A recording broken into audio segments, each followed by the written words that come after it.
తెలంగాణలో స్థానిక సమరానికి నగారా మోగింది. డిసెంబర్ 2వ వారంలో 3వ వారంలో పంచాయతీ ఎలక్షన్స్ జరగబోతున్నాయి. లోకల్ బాడీ పోరుకు రెడీ అంటున్నాయి తెలంగాణలోని 3 ప్రధాన పార్టీలు. అయితే చట్టపరంగా 42% బీసీ కోటా ఊరించి ఉసూరుమనిపించింది. ఈ ఎన్నికల్లో 42% బీసీ కోటా చట్టపరంగా దక్కట్లేదు, కేవలం పార్టీ పరంగా మాత్రం ఇచ్చేందుకు కాంగ్రెస్ పార్టీ సిద్ధమైనట్లు తెలుస్తుంది. కాంగ్రెస్ 42% ఇస్తే 50% ఇచ్చేందుకు బీఆర్ఎస్ సిద్ధమవుతుంది. అంతకు మించి అన్నట్టుగా బీజేపీ కూడా సై అంటుంది. దీంతో బీసీలకు చట్టపరంగా రిజర్వేషన్లు దక్కకపోయినా పార్టీల పరంగా మాత్రం పెద్ద సంఖ్యలోనే రిజర్వేషన్ అవకాశాలు దక్కే ఛాన్స్ మనకు కనిపిస్తుంది. ఏదేమైనప్పటికీ ఈ ఎన్నికల్లో ఈ స్థానిక సమరం పంచాయతీ సమరంలో బీసీ నినాదమే ప్రధాన ఎజెండా కాబోతుంది. బీసీలకు 42% ఇవ్వాలనుకుంటే బీజేపీ అడ్డుకుందని కాంగ్రెస్, బీసీలకు 42% రిజర్వేషన్లు పెంచుతామని మోసం చేసింది కాంగ్రెస్ పార్టీ అంటూ బీఆర్ఎస్ ఒకరిపై ఒకరి బీసీల చుట్టూ ఈ ఎన్నికల్లో రాజకీయం చేసే అవకాశం కనిపిస్తుంది. ఏదేమైనా పంచాయతీ సమరంతో మరొకసారి తెలంగాణలో ఎన్నికల నగారం మోగినట్లయింది. మొత్తం 31 జిల్లాలు, 564 మండలాలు, 12,728 గ్రామ పంచాయతీలు, 1,12,242 వార్డు స్థానాలకు ఎన్నికలు జరగబోతున్నాయి. ఫస్ట్ ఫేజ్ ఎన్నికలకు సంబంధించి నవంబర్ 27 నుంచి నామినేషన్లు తీసుకుంటారు. డిసెంబర్ 11న ఫస్ట్ ఫేజ్ ఎన్నిక జరగబోతుంది. మొత్తం 4,236 గ్రామాలకు మొదటి ఫేజ్లో ఎన్నికలు జరుగుతాయి.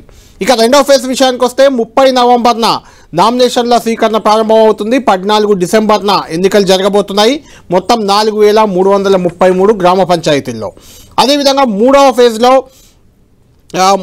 3 డిసెంబర్ రోజు నామినేషన్ల స్వీకరణ ప్రారంభమవుతుంది. 17 డిసెంబర్న ఎన్నికలు జరగబోతున్నాయి. మొత్తం 4,159 గ్రామ పంచాయతీల్లో మూడో ఫేజ్లో ఎన్నికలు జరుగుతాయి. ఓవరాల్గా 3 విడతలుగా తెలంగాణలో పంచాయతీ ఎన్నికలు డిసెంబర్ 11, డిసెంబర్ 14, డిసెంబర్ 17న జరగబోతున్నాయి. అదే రోజు సర్పంచ్ ఎన్నిక ఏ రోజైతే జరుగుతుందో అదే రోజు ఎన్నికల కౌంటింగ్ ఉంటుంది. ఆ కౌంటింగ్ తర్వాత ఉప సర్పంచ్ ఎన్నిక కూడా అదే రోజు జరగబోతుంది. దీంతో మొత్తానికి తెలంగాణ వ్యాప్తంగా 12,728 గ్రామ పంచాయతీల్లో ఎన్నికల సమరం జరగబోతుంది. ఓవరాల్గా చూస్తే నవంబర్ 27 నుంచి డిసెంబర్ 17, అంటే సరిగ్గా 20 రోజుల వ్యవధిలో నవంబర్ 27న మొదటి విడత ఎన్నికలకు సంబంధించిన నామినేషన్లు జరుగుతాయి. డిసెంబర్ 17న తుది విడత అంటే మూడవ విడత ఎన్నికలు జరుగుతాయి. అంటే 20 రోజుల్లో ఈ ఎన్నికల ప్రక్రియ మొత్తం పూర్తి కాబోతుంది. నవంబర్ 27 నుంచి డిసెంబర్ 17 మధ్య ఎన్నికల ప్రక్రియ పూర్తి కాబోతుంది. ఈ నిమిషం నుంచే ఆల్రెడీ ఇప్పుడే ఎన్నికల కమిషన్ కూడా దీనికి సంబంధించిన షెడ్యూల్ ప్రకటించింది. దీంతో తెలంగాణలోని అన్ని గ్రామ పంచాయతీల్లో అన్ని గ్రామాల్లో కూడా 12,728 గ్రామాల్లో ఎన్నికల కోడ్ అమల్లోకి వచ్చింది. మున్సిపాలిటీల్లో మాత్రం ఎన్నికల కోడ్ ఉండదు. కాబట్టి యథావిధిగా మున్సిపాలిటీ పరిధిలో అభివృద్ధి కార్యక్రమాలు రకరకాల ఎజెండాలతో కాంగ్రెస్ పార్టీ 2 ఏళ్ల పాలన కూడా ఈ ఎన్నికలు జరుగుతున్న సమయంలోనే పూర్తవుతుంది. కాబట్టి హైదరాబాద్ కేంద్రంగా ఒక పెద్ద గ్లోబల్ సమ్మిట్కి కాంగ్రెస్ పార్టీ సిద్ధమైంది. అది కూడా జరుగుతుంది. దానికి ఎలాంటి ఇబ్బందులు లేవు. ఇదే అంశంపై చర్చిద్దాం. మనతో డిబేట్లు జరుగుతున్నారు. మనతో పాటు Takkalapalli Ravinder Rao BRS party MLC మనకు లైవ్లో అందుబాటులో ఉన్నారు. ఆది శ్రీనివాస్ గారు ప్రభుత్వ విప్ వేములవాడ ఎమ్మెల్యే వారు కూడా మనకు లైవ్లో అందుబాటులో ఉన్నారు. వెంకటేశ్వర్లు గారు బీజేపీ నేత కూడా మనకు లైవ్లో అందుబాటులో ఉన్నారు. ఒక్క నిమిషం మీరు ఉండండి. ఇప్పుడే స్టేట్ ఎలక్షన్ కమిషన్ CEO మాట్లాడారు. ఎన్నికల షెడ్యూల్ ప్రకటించారు. రాని కుమిదిని ఆమె ఏమన్నారో ఒకసారి చూద్దాం. గ్రామ పంచాయతీ ఎలక్షన్స్ జరగబోతున్నాయి అని తెలియజేసుకుంటూ ఉన్నాను. మరి గ్రామ పంచాయతీ ఎలక్షన్స్ 3 దఫాలుగా చేయాలని నిర్ణయించడం జరిగింది. ఒక ఫేజ్కు ఇంకొక ఫేజ్కు 2 రోజుల వ్యవధితో ఈ షెడ్యూల్ అన్నది నిర్ణయించడం జరిగింది. మొదటి ఫేజ్ గురించి ముందుగా చెప్తాను. దీనికి నామినేషన్ 27 నవంబర్ను ఉంటుంది, అనగా ఎల్లుండి నుండి. Pole day 11 December. ఫేజ్ 2కు వస్తే నామినేషను 30 నవంబర్న ఉంటుంది. పోల్ డే 14 డిసెంబర్న జరుగుతుంది. ఇక లాస్ట్ పోలు అన్ని జిల్లాల్లో 31 జిల్లాల్లో 182 మండలాల్లో 3వ డిసెంబర్ రోజున నామినేషన్ల స్వీకారం మొదలవుతుంది. ఎన్నిక 17 డిసెంబర్ 17th డిసెంబర్ రోజున రైట్. శ్రీనివాస్ గారు, రవీందర్రావు గారు, కాసం వెంకటేశ్వర్లు గారు, మీరు ఒక్క నిమిషం లైన్లో ఉండండి. ఎందుకంటే ఈ రిలేటెడ్ ఎన్నిక అనేది సర్పంచ్లకు సంబంధించిన ఎన్నిక. దీనిపై వాళ్ళు చాలా హోప్స్ పెట్టుకున్నారు. సర్పంచ్ల సమస్యలు చాలా ఉన్నాయి. బీసీ రిజర్వేషన్ ఒక ఇష్యూ ఉంది. దీనికి సంబంధించి ఒక చిన్న ఫోన్ కాల్ తీసుకుంటాను నేను. ఆ తర్వాత డిబేట్లోకి వెళ్దాం మనం. సర్పంచ్ జేఏసీ చైర్మన్ యాదయ్య గౌడ్ మనకు ఫోన్ లైన్లో అందుబాటులో ఉన్నారు. వారితో ఒకసారి మాట్లాడదాం. ఆ తర్వాత మనం డిబేట్లోకి వెళ్దాం. యాదయ్య గౌడ్ గారు, మొత్తానికి 20 రోజుల్లో ఎన్నికల ప్రక్రియ, పంచాయతీ ఎన్నికల ప్రక్రియ పూర్తి కాబోతుంది. చాలా జాప్యం జరిగింది, కొంత జాప్యం జరిగింది. మీ సర్పంచులు కూడా రకరకాల డిమాండ్లు చేస్తూ వచ్చారు. ముఖ్యంగా బీసీలకు 42% వస్తుంది ఎన్నికలతో అని అంతా అనుకున్నారు. అది చట్టబద్ధంగా రావట్లేదు, కానీ పార్టీల పరంగా ఖచ్చితంగా ఆ 42% కోటా అయితే దాటే అవకాశమే కనిపిస్తుంది. ఎన్నికలకు దీనికి సంబంధించి ఏం ఫీల్ అవుతున్నారు మీరు? మీ డిమాండ్స్ ఏంటి? సర్పంచుల డిమాండ్స్ ఏంటి? సార్ నమస్తే. హలో చెప్పండి యాదయ్య గారు, చెప్పండి సార్. ఏం లేదు, తెలంగాణ రాష్ట్రంలో కాంగ్రెస్ పార్టీ ఏర్పడి 23 నెలలు అవుతుంది. 23 నెలలు అవుతుంటే మాది 21 నెలల్లో మా పదవి కాలం అయిపోయింది. సర్పంచుల పదవి కాలం అయిపోయినది. గ్రామాల్లో అభివృద్ధి పనులు అనేది ఇష్టంగా ఉన్నది, అందరు చూసిందే. గ్రామ పంచాయతీలకు నిధులు ఇవ్వలేదు ఇప్పటిదాకా, అయినా చూసిరు. కానీ రాష్ట్ర ప్రభుత్వం తీసుకొచ్చిన వాళ్ళు ఇచ్చిన హామీ, కామారెడ్డి బీసీ డిక్లరేషన్ 42% రిజర్వేషన్ల మీద, కులగణన మీద కొన్ని రోజులు కార్యయాపన చేస్తూ దాన్ని లెక్కలు తీస్తున్నట్టు నటించి ఇప్పటిదాకా కూడా ఏ కులానికి ఇంత మంది ఓటర్స్ ఉన్నారు అనేది, జనాభా ఉన్నారు అనేది తేల్చలేదు. అదొకటి. మళ్ళా ఇంకొకటి ఏం చెప్తున్నారు, బీసీలకు పార్టీ పరంగా రిజర్వేషన్లు ఇస్తామంటారు. అంటే స్థానిక సంస్థల్లో ఎన్నికల్లో సర్పంచులు అనే దాని మీద కూడా పార్టీకి సంబంధించకుండా ఇండిపెండెంట్ గుర్తుంటది. ఇంకొకటి బీసీలకు 42% అని వాళ్ళు తీసుకొచ్చి జీవో 9 దాన్ని చట్టబద్ధత లేక కోర్టు, హైకోర్టు నుంచి వేసింది చూసినాం, సుప్రీంకోర్టులో వేసినా అది నడవలేదు, చెల్లలేదు అని చెప్పి. ఇప్పుడు ఏంటంటే ఇదంతా ముందొస్తూ అన్ని రాజకీయ పార్టీల నాయకులకు, ఎవరైనా మేధావులకు, అవగాహన ఉన్నోళ్లకు ఈ రిజర్వేషన్ల పూర్తిగా మొదటి సంధి చెప్పుకుంటూ వస్తున్నారు. అదే విధంగా బీసీ సంఘాలు కూడా మొత్తుకున్నాయి. చట్టబద్ధత కల్పించే 9 షెడ్యూల్లో బీసీలకు రిజర్వేషన్ పెడితేనే న్యాయం జరుగుతుందని మొరపెట్టినా గానీ వీళ్ళు ఏ రకంగానైనా మేము బీసీలకు 42% రిజర్వేషన్ అమలు పరిచినాకనే స్థానిక ఎన్నికలకు పోతామని చెప్పిన ఈ కాంగ్రెస్ ప్రభుత్వము ఇప్పటిదాకా కనీసం మాట ఇచ్చి కూడా బీసీ నాయకులున్న పిసిసి ప్రెసిడెంట్ మహేష్ కుమార్ గారు గాని, అదే విధంగా బీసీ మంత్రి పొన్నం ప్రభాకర్ గారు గాని దీని మీద బీసీ సంఘాలకు హామీ ఇచ్చారు. వాళ్ళు స్థానిక సంస్థల ఎన్నికలకు పోయేటప్పుడు మేము కంపల్సరీ రిజర్వేషన్లు అమలు పరిచినాకనే పోతామన్నారు. కానీ ఈ రోజు హడావిడిన ఏంటంటే కేంద్రం నుంచి రావాల్సిన 300,000 కోట్ల రూపాయలు ఆగిపోతున్నాయని ఒక నెపంతోని, అంటే దాదాపు మార్చి ఎండింగ్ లోపు ఎన్నికలు జరపకపోతే ఆగిపోతాయి అనే దాని మీద షాకు చూపించి బీసీల కొంత తడుబత్తతోని కోసేటట్టు ఈ ప్రయత్నం చేస్తున్న ఈ ప్రభుత్వం పరపడుతుంది. మేము మా పదవి కాలం అయిపోయి 23 నెలలుగా అవుతుంది. మా బిల్లులు ఇవ్వాలని అనేక సార్లు మొదపెట్టుకున్న స్టేట్ గవర్నమెంట్ నుంచి వెళ్ళి చిల్లి గవ ఇయ్యలేదు. అదేవిధంగా వీళ్ళు ప్రకటనలకు పరిమితమైనారు. గ్రామ పంచాయతీలకు నిధులు ఇస్తున్నామని ఓసారి 250 కోట్లు అన్నారు, ఓసారి 158 కోట్లు ఇస్తున్నామన్నారు. ఎక్కడ కూడా ఒక్కరికి ఏ సర్పంచ్ కూడా చిల్లి గవ్వ రాని పరిస్థితి. స్టేట్ ఫైనాన్స్ నుంచి వెళ్ళి రావాల్సిన ఎస్ఎఫ్సి నిధులు అనేది ఈ ప్రభుత్వం ఏర్పడ్డ సంది రూపాయి గ్రామ పంచాయతీలకు ఇవ్వలేదు, పెండింగ్ బిల్లులు ఇవ్వలేదు. అయినా కానీ మేము ఓపిక పట్టుకున్నాం. కానీ ఇప్పటికీ ప్రభుత్వం స్థానిక సంవత్సరం ఎన్నికలు పోతున్నప్పుడు మా సర్పంచులంతా, మాజీ తాజా సర్పంచులంతా అప్పులు చేసి వడ్డీల పాలై కొంతమంది సర్పంచులు చనిపోయినారు. అయినా కానీ చూసి ఎన్నికలు జరిగేటప్పుడు మా బిల్లులు వస్తాయని మేము ఆశ మీద ఉన్నా కానీ మా ఆశల మీద నీళ్లు తల్లి మాకు ఆత్మహత్యలు శరణమై చెప్పుకున్నా, ఈ ప్రభుత్వాన్ని చెప్పుకున్నా, మా గోడు చెప్పుకున్నా వినిపించుకునే పరిస్థితిలో ఈ ప్రభుత్వం ఉన్నది. కానీ ఇప్పుడు హడావిడి చేయవలసిన అవసరం ఏముంది? యాదయ్య గారు, మీ పాయింట్ అర్థమైంది. మీ పాయింట్లో 2 పాయింట్లు ఉన్నాయి. ఆది శ్రీనివాస్ గారు మనకి ఇక్కడే ఉన్నారు, ప్రభుత్వ విప్ గారు, వారు ఎమ్మెల్యే. అన్నిటికంటే ముఖ్యంగా ఆది శ్రీనివాస్ గారిని ఈరోజు డిబేట్లో తీసుకోవడానికి ప్రధాన కారణం సర్పంచ్, ఎంపీటీసీ, జెడ్పీటీసీ ఇట్లా రకరకాల పదవులు, రకరకాల స్థానిక సంస్థల్లో ఆయన పోటీ చేసి గెలిచిన చరిత్ర ఆయనకు ఉంది కాబట్టి మేము ప్రధానంగా ఆయన తీసుకున్నాం ప్రభుత్వం తరఫున ఇప్పుడు డిబేట్లో. శ్రీనివాస్ గారు, యాదయ్య గౌడ్ గారు చెప్పింది మీరు విన్నారు. అందులో 2 పాయింట్లు. ఒకటి, సర్పంచ్లకు పెండింగ్ బిల్స్ అవి బీఆర్ఎస్ పెట్టినాయా కాంగ్రెస్ పెట్టినాయా పక్కన పెట్టాలి, కానీ సర్పంచ్లకు రావాల్సిన బిల్స్ అవి ప్రభుత్వం 20 నెలలుగా ఇవ్వలేదు. 20 నెలలుగా పదవి కాలం అయిపోయింది, కేంద్రం నుంచి నిధులు రాలేదు, దాంతో గ్రామాల్లో పారిశుద్ధ్యం అదంతా ఇబ్బంది. ఎన్ని ఇబ్బందులైనా పడ్డాం, 42% రిజర్వేషన్ వస్తుంది అనుకుందాం, కానీ అది కూడా రాలేదు చివరికి అనేది ఒక వెర్షన్. సరే, సర్పంచ్ ఎన్నికల్లో పార్టీల పరంగా ఉండదు, మనందరికీ తెలుసది. అయినా క్యాండిడేట్లను మీరు గుర్తించేటప్పుడు 42% మందికి మీరు ఇవ్వడానికి సిద్ధమైనట్లు కనిపిస్తుంది. సర్పంచ్లను మీ మద్దతుదారులను 42% ఇచ్చే అవకాశం ఉంది.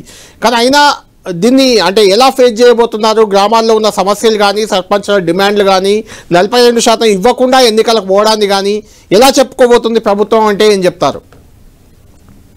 మీరు అన్నట్టుగా సరే వారు మాట్లాడినటువంటి మాటలు వారు ఆవేదన పూర్తమైనటువంటి మాటలు అయితే ఉన్నాయి విన్నాము. బిల్లులు ఇవ్వాల్సింది మీరు అన్నట్టు బీఆర్ఎస్ గవర్నమెంట్ కాంగ్రెస్ గవర్నమెంట్ అయినా కాదు, చేసిన పనులు గ్రామాభివృద్ధి కోసం కాబట్టి వాటికి ఇవ్వాల్సినటువంటి బాధ్యత ఉంది. తప్పనిసరిగా ప్రభుత్వం ఇస్తారని చెప్పిన భావన. కొన్ని బిల్స్ కట్ ఆఫ్, కొన్ని చిన్న బిల్స్ ఇవ్వడం జరిగింది. మిగతా బిల్లు కూడా ఇస్తారని చెప్పిన ఒక ఆశని వ్యక్తం చేస్తాను. ఈ డెబిట్ ద్వారా కూడా తప్పనిసరిగా గవర్నమెంట్ దృష్టి తీసుకొని పోయి సర్పంచులకు సంబంధించిన బకాయిల్ని ఇవ్వాల్సిందని చెప్పి అనేటువంటి మాటను కూడా నేను నా వైపు నుంచి కూడా చెప్తాను. ఎందుకంటే స్థానిక సంస్థలు వచ్చినటువంటి వాటిగా నన్ను పరిచయం చేశారు కాబట్టి నేను ఎంపీటీసీ సభ్యుడిగా కూడా గెలుపొందిన, జడ్పీటీసీ సభ్యుడిగా, ఎంపీపీగా, దేవస్థానం చైర్మన్ గా కూడా పనిచేసిన సందర్భం, తర్వాత స్థానిక సభ్యుడిగా విప్పుగా కావడం ప్రజలు అవకాశం ఇచ్చిన సందర్భంలో వచ్చిన సందర్భం.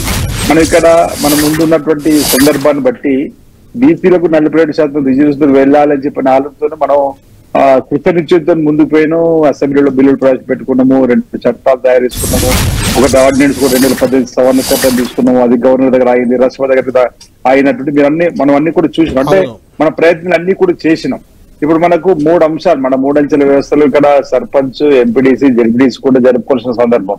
సర్పంచ్నేమో పార్టీల రహితంగా అంటే ఇండిపెండెంట్ గానే ఎలక్షన్ జరుగుతున్నాయి కాబట్టి ఇంతకుముందు వారు అన్నట్టుగా సరే మనం అంటున్నా మరి గ్రామ పంచాయతీలలో అభివృద్ధి జరుగుతున్నాయని చెప్పి గ్రామ పంచాయతీ సర్పంచ్ లేకపోవడం ఇబ్బందికర వాతావరణం ఏర్పడుతుంది. 15th ఫైనాన్స్ నుంచి వచ్చే డబ్బులు రాకుండా ఆగిపోతుందని చెప్పని ఈ క్రమంలో జరుగుతున్నటువంటి ఒత్తిళ్లు అంటే ఇప్పుడే హడావుడిగా ఎన్నికలు జరుపుకోవాల్సిన అవసరం ఏముందనేటువంటి చర్చ ఓవైపు ఉన్నప్పుడు మరోవైపు ఎందుకు ఇంకెన్ని రోజులు పెట్టకూడదు గ్రామాలు అభివృద్ధి జరుగుతున్నాయి కదా, ఎందుకు ఈ ప్రభుత్వం ముందుకు రావడం లేదు అనేది ఒక రకం. అంటే 40% రిజర్వేషన్ ముందుకు పోతున్నాడు. కొంత బీసీ బిడ్డలు కానీ ప్రజలు కానీ విశ్వసించారు, సరే ఈ ప్రభుత్వం మంచి ఆలోచన ముందుకు పోతుంది ఆగుదామని చెప్పని.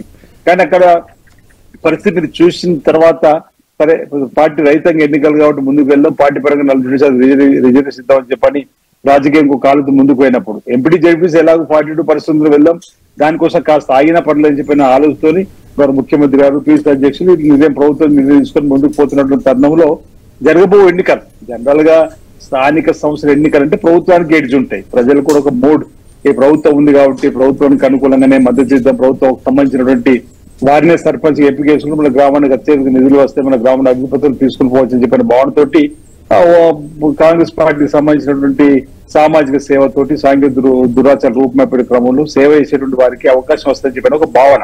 పార్టీ రైతులను జరుగుతున్న ఎన్నికలు అయినప్పుడు కూడా మనకు సంబంధించిన వాళ్ళని కూడా 42% ఎంపిక చేసుకోవాలని చెప్పని ఎక్కడికక్కడ వెసులుబాటు చేసుకోవాలని చెప్పని ఒక ప్రయత్నం చేసుకుంటూ మేము ముందుకు పోతున్నాం. ఇటీవల జరిగిన జూబ్లీస్ ఎన్నికలు కూడా చూసినాం.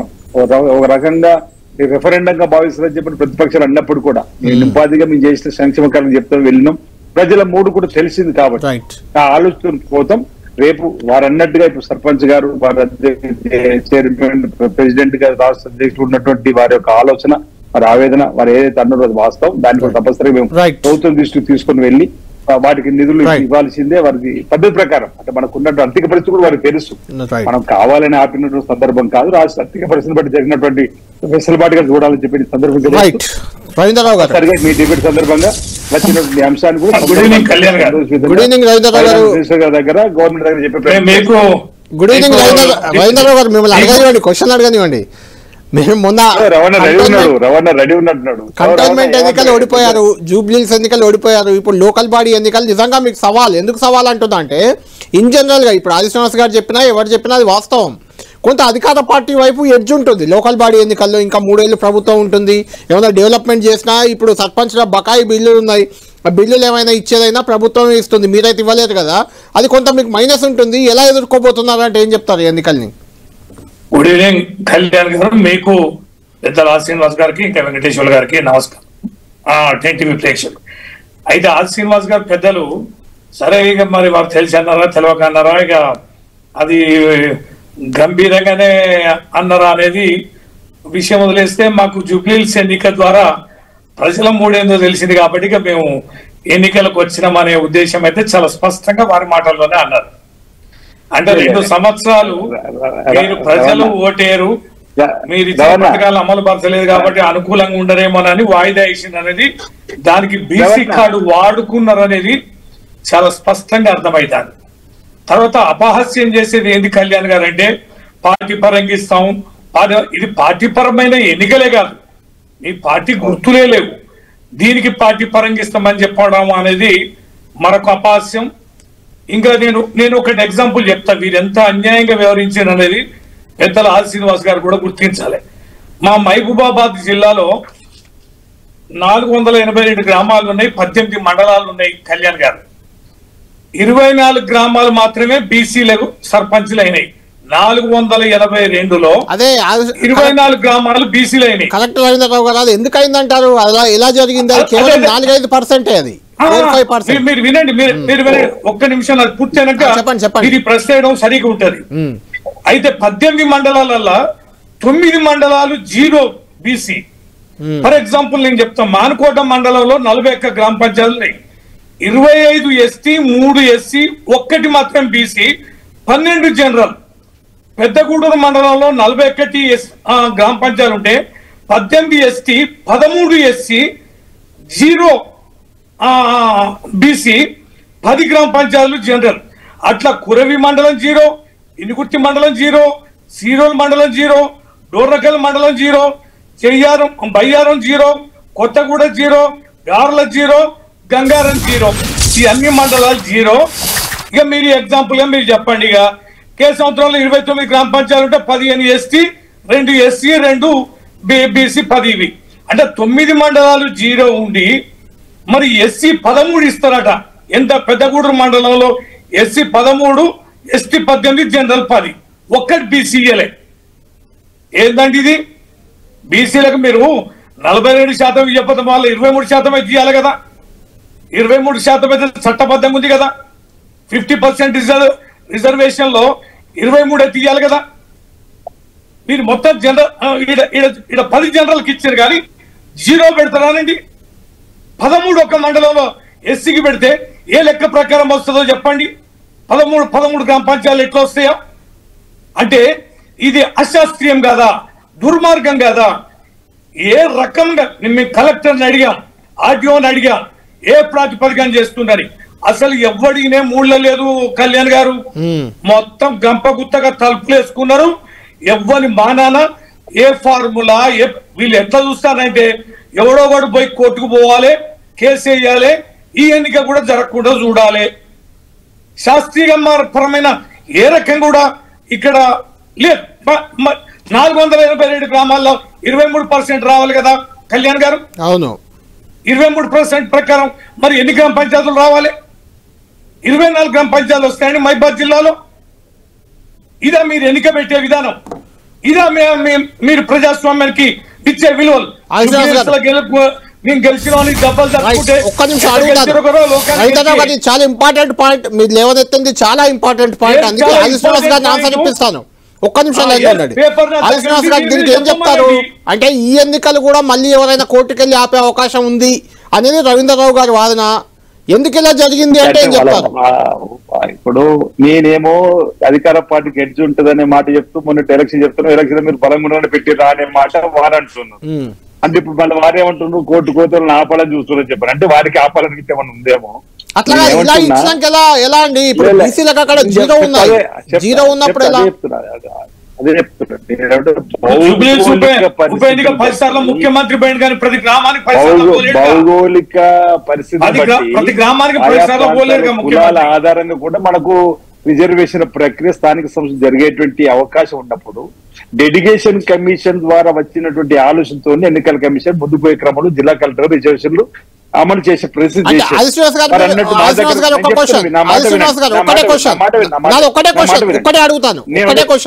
అంటే మీరు ఒక మండల్లో ఒక్క గ్రామ పంచాయతీ కూడా బీసీ లేకపోయినా పర్వాలేదని ఒప్పుకుంటున్నారా? నా మాట వినండి, నేను చెప్పేది అదే అంటున్నా. నేను అలాంటి సమస్య మా దగ్గర కూడా వచ్చింది. అసలు ఒక గ్రామంలో జనరల్ వచ్చింది, అక్కడ ఎవరూ లేరు, ఫార్వర్డ్ క్లాస్ వాళ్ళు అక్కడ పోటీ చేయడానికి. అంటే అక్కడ బీసీ పోటీ చేసే అవకాశం ఇచ్చినట్టే, కానీ జనరల్ ఎందుకు ఇచ్చిర్రు అనే సమస్య ఉత్పన్నమైనప్పుడు ఒక వార్డులో అసలు ఎస్సీకి సంబంధించిన మిత్రులు లేకుండా అక్కడ వచ్చింది వార్డులో ఒక వార్డు. ఈ విధంగా మాకు 8 ప్రాంతాల్లో వస్తే మేము కలెక్టర్ గారి ద్వారా ఎన్నికల కమిషన్ సంప్రదించినప్పుడు డెడికేషన్ కమిషన్ ఇచ్చినటువంటి ఆధారంగా ఆయా ప్రాంతాలు బట్టి రిజర్వేషన్ రొటేషన్ పద్ధతితో పాటు కులాల ఆధారంగా కూడా రిజర్వేషన్ ఇవ్వాల్సినటువంటి సందర్భం వచ్చింది కాబట్టి ఇచ్చినామని చెప్పి, బహుశా వారి ప్రాంతంలో ఎస్సీ ఎస్టీ ప్రాబ్లం ఎక్కువ ఉంది కాబట్టి వారికి ఎక్కువ ఇవ్వాల్సిన పరిస్థితి వచ్చిందేమో. ఎందుకు ఇయ్యలేరు? బీసీలకు న్యాయం జరగాలి. రవణ నా మాట విను, మీరు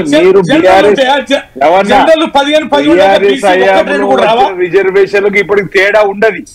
ఆ గతంలో వచ్చినటువంటి రిజర్వేషన్ రివిజన్ తేడా రాదు. అదే అంటున్నా, నా మాట వినండి. మీరు నియోజకవర్గం అయితే తప్పనిసరిగా ఎలక్షన్ కమిషన్ సంప్రదించి మనం మాట్లాడుకోవాల్సిన అవసరం ఉంది. మీరు ఎమ్మెల్సీ బాధ్యత పదవులు ఉన్నారు, ఎందుకు మాట్లాడలేరు? సమస్య ఉత్పన్నం అవుతుంది. ఎలక్షన్ కమిషన్ ఒక గంట ముందు సంతకాలు పెట్టారు. శ్రీనివాస్ గారు, కళ్యాణ్ మహబూబాద్ జిల్లా కలెక్టర్ డెడికేషన్ కమిషన్ ఇచ్చినటువంటి ఆలోచనతోని కలెక్టర్ రిజర్వేషన్ కమిషన్ తప్పించిందంటారా? అన్యాయం జరిగితే ఎందుకు కోరుకుంటాం? ఎస్సీలు ఎస్టీలు కావచ్చు, ఒకటి టెక్నికల్ గా ఇబ్బంది జరిగి ఉంటే వాటిని క్లారిఫై తీసుకుంటుంది ఎన్నికల కమిషన్ కానీ ప్రభుత్వం కానీ. వారు అన్నట్టు నిజంగా ఒక నియోజకవర్గంలో పొరపాటు జరుగుంటే దానిపైన సరిదిద్దాల్సిన బాధ్యత కూడా ఎన్నికల కమిషన్ పైన ఉంది. రవీంద్ర వరేష్ ఆరోపణ కూడా సెంటిగా కొట్టేయడం లేదు. నిజంగా అందులో వాస్తవాలు ఉండుంటే ఎస్సీలకు అన్యాయం జరిగినా ఎస్సీలకు ఎస్టీలకు అన్యాయం జరిగినా ఊరుకునే లేదని చెప్పి ప్రభుత్వం ముందు నుంచి చెప్తుంది. కానీ ఇక్కడ ఒక మాట రైతు రుణమాఫీ చేసినప్పుడు రైతు రుణమాఫీ చేసినప్పుడు ఒక బ్యాంకర్ తప్పింది వాళ్ళు, ఒక బ్యాంకు 90% రైతు రుణమాఫీ కాలేదు. అంత మాత్రం ప్రభుత్వం తప్పట్లేదు కదా, బ్యాంకర్ తప్పు. సకాలంలో బ్యాంకర్ రుణమాఫీ ఉన్నటువంటి వాళ్ళు అట్లా ఇలాంటి ఇబ్బంది ఉందంటే కళ్యాణ్ భాయ్ ఒక మాట అధిగమించే ప్రయత్నం చేద్దాం మనం. కళ్యాణ్ గారు ఒక మాట నేను మాట్లాడినా చెప్పండి. ఇప్పుడు మేమేమైందంటే మీ కలెక్టర్ గాని మాకు తెలిసి మేము పోయినాం. పోయి మీ సంగతి ఏంటంటే కలెక్టర్ ఆర్టీఓని ఎంఆర్ఓ వీళ్ళని మీరు అడిగితే వాళ్ళు అన్నది ఏంటంటే, సార్ మేము అఫీషియల్ గా అనౌన్స్ చేసినామా, మీ సంతకాలు పెట్టే కదా అంటే, 1-2 గంటల ముందు కలెక్టర్ సంతకాలు పెట్టి ఇక కథం. ఈ లోపల ఎలక్షన్ కమిషన్ నోటిఫికేషన్ ఇచ్చింది. అదే ఓకే రైట్. వస్తాను మీ దగ్గరికి, వస్తాను మళ్ళీ వస్తాను. కాసా వెంకటేశ్వర గారు విన్నారు కదా, అధికార పార్టీ ప్రతిపక్ష పార్టీ ఆ రెండు ఎన్నికలకు సంబంధించి మాట్లాడిన అంశం విన్నారు. ముఖ్యంగా బీసీ రిజర్వేషన్లు, దీనికోసమే ఇప్పటిదాకా ఆగాయి ఎన్నికలు, అది కూడా అమలయ్యేలా లేదు. దీనికి కారణం బీజేపీ అనేది రేపు జనంలోకి వెళ్ళే అవకాశం ఉంది, మీరే అడ్డుకున్నారని ఏం చెప్తారు?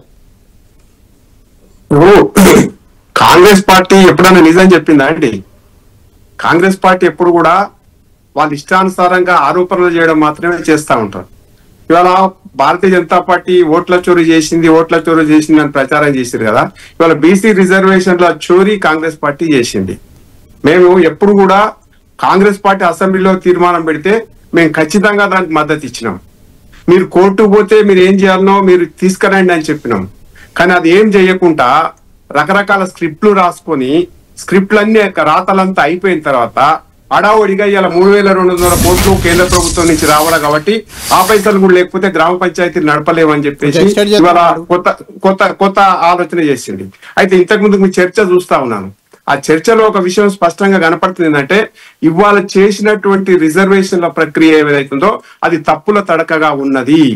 బీసీలని ఒకసారి బీఆర్ఎస్ పార్టీ 22% తీసుకొస్తే ఇప్పుడు 20% కూడా ఇవ్వలేనటువంటి పరిస్థితి కాంగ్రెస్ పార్టీ కనపడతా ఉంది. ఇవాళ ప్రత్యక్షంగా వాళ్ళ చర్యల ద్వారా మనకు కనపడుతోంది. మీకు ఇంతకు ముందు ఆదిశీనన్న బీసీ నాయకుడు కాబట్టి ఒక విషయం స్పష్టం చేయదలుచుకున్నా.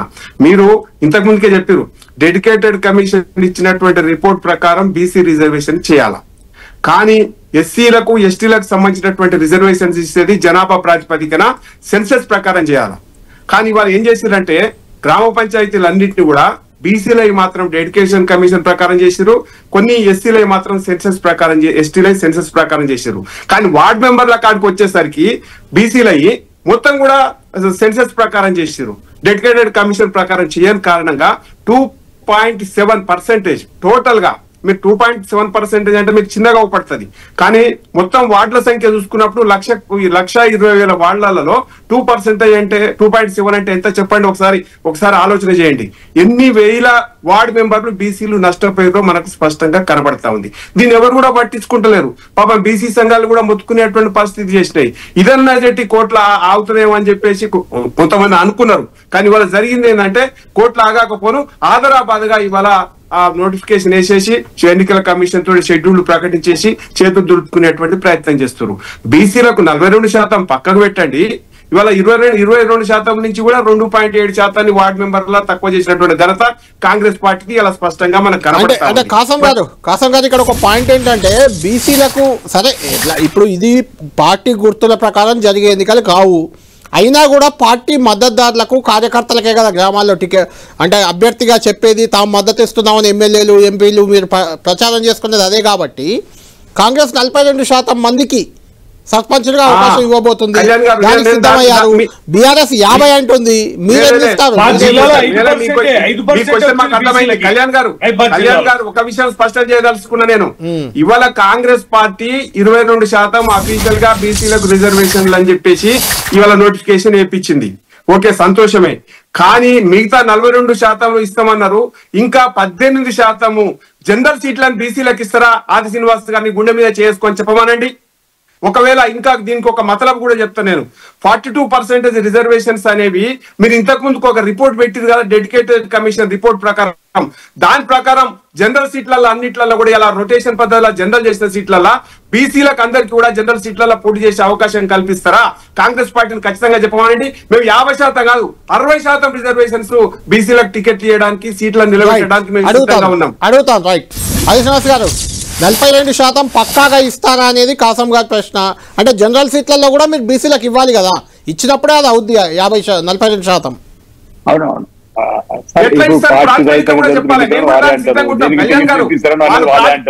చెప్తే ఆ ప్రాతిపదిక ప్రకారం మేము సిద్ధంగా ఉంటాం, మేము కూడా సిద్ధంగా ఉంటాం.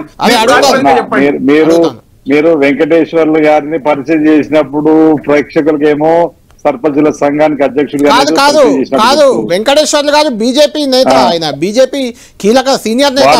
వారు వేరే ముందు వచ్చింది సైదయ్య గౌడ్. ఆయన సైదయ్య గౌడ్ సర్పంచ్గా జేఏసీ చైర్మన్ ఆయన. మరి నేను వీరు కాసం వెంకటేశ్వర్ గారు వీరు బీజేపీ సీనియర్ నేత, బీజేపీ కార్యదర్శి, రాష్ట్ర కార్యదర్శి ఆయన. తెలుసు నాకు వెంకన్న తెలియకూడదు. అదే అంటే కన్ఫ్యూజ్ అయ్యారులేండి ఆయన, మేము చూడట్లేదు కదా ఆయన జూన్లో ఉన్నారు. నేనేమంటున్నా అన్న, మా చిత్తశుద్ధిని మీరు అపార్థం చేసుకోవడానికి అవకాశం. మీ గుండె నిండా కూడా కాంగ్రెస్ పార్టీ ఏదైతే ఉందో బీసీల కోసం 40 రిజర్వేషన్ చట్టాలు తయారు చేసిన అంశం మీరే అంటుండ్రు. మా బీజేపీ కూడా మీ అసెంబ్లీలో మీకు కూడా అంటున్నాం, అసెంబ్లీలో మాట్లాడారు, మద్దతు ఇచ్చారు. కానీ రాష్ట్రపతి దగ్గర ఆగింది, లేకపోతే గవర్నర్ దగ్గర ఆగింది అనేటువంటి అంశంలో క్లారిటీ లేదు. ఎందుకు అయ్యి అంటున్నాడు దానికి సమాధానం చెప్తలేదు. మాదేదో తప్పుందని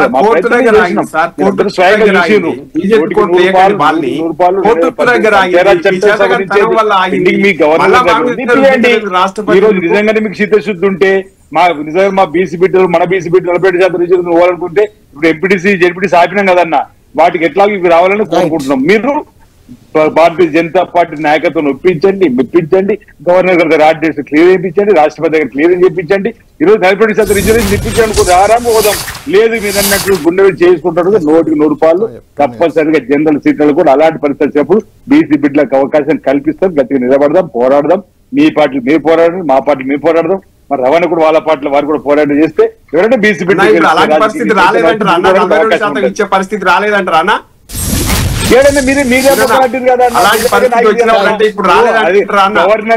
గవర్నర్ ఆగిన ఫైల్ ఎందుకు ఆగింది మీరే సమాన్ చెప్పాలి. మీరు అసెంబ్లీ